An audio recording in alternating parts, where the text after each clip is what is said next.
I really am towards the end of my tether. Farming. It's fucked. And if you're a British or European farmer, it might really be game over. In this episode, I'm going to take a look at how we got here and where exactly here is. Rarely has Whitehall seen such a collection of green wellies and barbered jackets. Starting in the UK, things went quickly downhill post-Brexit. The irony of this is not lost on farmers, the majority voting in favour of leaving the EU in the hope of less bureaucracy and more national sovereignty.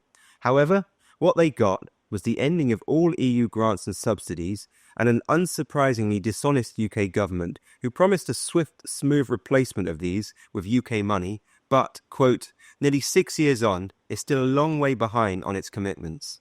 Next up were fertiliser restrictions. In principle, not a bad thing. However, the injustice of the new arrangement quickly became clear when instead of continuing to buy grain from its own farmers at what now had to be a higher price, the UK instead ramped up its imports of cheaper, less regulated foreign produce. This meant plummeting sales for farmers at home. And now, the latest blow. With the change to inheritance tax laws, meaning that many farms will no longer be able to be passed down through the generations from parent to child without first selling off a significant portion of the farm. How bad could this be for farmers, Jeremy? It's the end. It's not money. This is a lifetime of work and the custodianship of that farm. Unsurprisingly, the rate of suicide among farmers is considerably higher than the national average, which is a pattern that spreads across the Channel to Europe.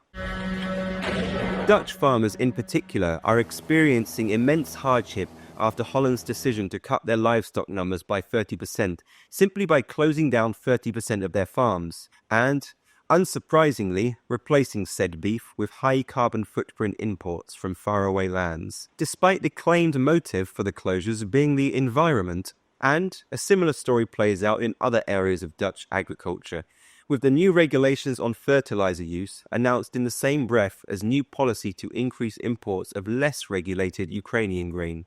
European farmers have been protesting in force, and there was even some hope in Spain earlier this year, as protests over the perceived dismantling of domestic farming by the EU brought the country to a standstill and forced Madrid to do something that many EU leaders find increasingly impossible: to actually listen to its people.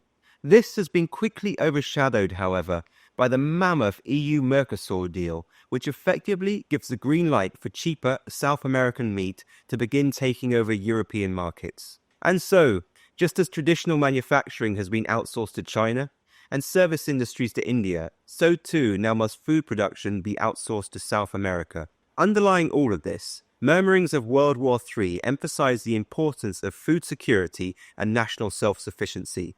So one can't help but wonder whether the EU's current farming policy simply stems from its obsession with all things globalist, or whether it actually links to something a little darker, and there is a genuine agenda at play behind the World Economic Forum's 2016 statement that you will own nothing and be happy. Let us know your thoughts in the comments, and we'll see you next episode.